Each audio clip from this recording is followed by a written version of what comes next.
آپ کے خیال میں جو بھی ظلم اور جو بھی مشکلیں اور ان کو غلام بنا دیا جانا، ان کو سزا دینا، یہ سب جو چیزیں بنی اسرائیل کے ساتھ ہوئی ہیں، کیا یہ اللہ تعالیٰ کے اذن کے بغیر یا اللہ تعالیٰ کے امر کے بغیر ہوا؟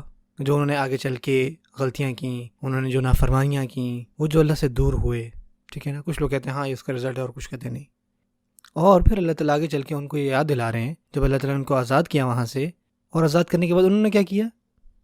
وہ واپس شکایت کرنے لگے۔ جب بنی اسرائیل کی قوم موسیٰ علیہ السلام کے ساتھ صحرا پر تھی اور اللہ تعالیٰ نے ان کو وہاں پہ بھی اپنے معجزے دکھائے، من و سلوہ عطا کیا اور ان کو چشمے عطا کیے، تو اس کے جواب میں انہوں نے کیا کیا؟ شکایتیں شروع کی۔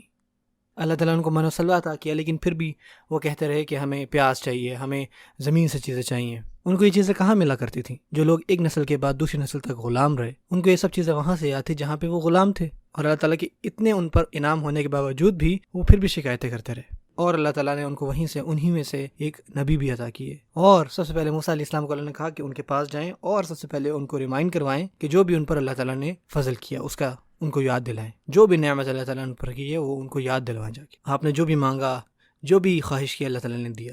میری نعمت کو یاد کرو کہ میں نے تمہیں کہاں سے نکالا ہے اور کہاں لا کے کھڑا کیا ہے۔ اور پھر اللہ تعالیٰ نے کہا کہ یاد رکھو لئن شکرتم لأزیدنکم، اگر تم شکر ادا کرو گے تو ہم تمہیں یقیناً بڑھا دیں گے۔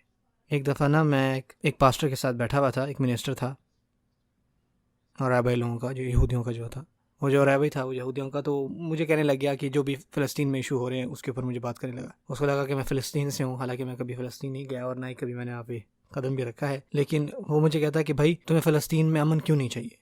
تو میں اس پر الٹا ہنسا، میں نے کہا کیا؟ ذرا رکو، ذرا 2 منٹ کے لیے سوچو اس پہ۔ جو آپ پیس کی بات کیا، امن کی بات کر رہے ہیں، آپ کو یہ بات پتہ ہے کہ ہمارا دین اس دین کو کہتے ہیں جو کہ ہے ہی سبمیشن، جو کہ ہے ہی پیس۔ ہم جو مسلمان ہیں نا، ہمارے دل کے اندر پیس ہے، چاہے جو مرضی ہمارے ارد ہو جائے، اور پتہ ہے ہم خود بھی یہ چیز ریئلائز نہیں کرتے۔ تو میں نے اس کو یہ کہا، ہم نہیں ہیں جو فتنے کھڑے کر رہے ہیں، بلکہ تم لوگ ہو۔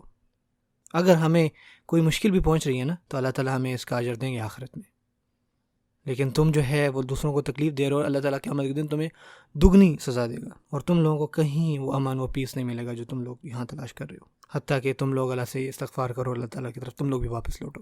جیسا کہ اللہ تعالیٰ خود اس بات کا ذکر کر رہے ہیں سورہ بقرہ میں آیت نمبر 40 میں، جہاں اللہ تعالیٰ فرماتے ہیں بنی اسرائیل کا ذکر کرو اور ذکر کرو ان نعمتوں کا جو ہم نے بنی اسرائیل پر کی ہیں۔ سبحان اللہ۔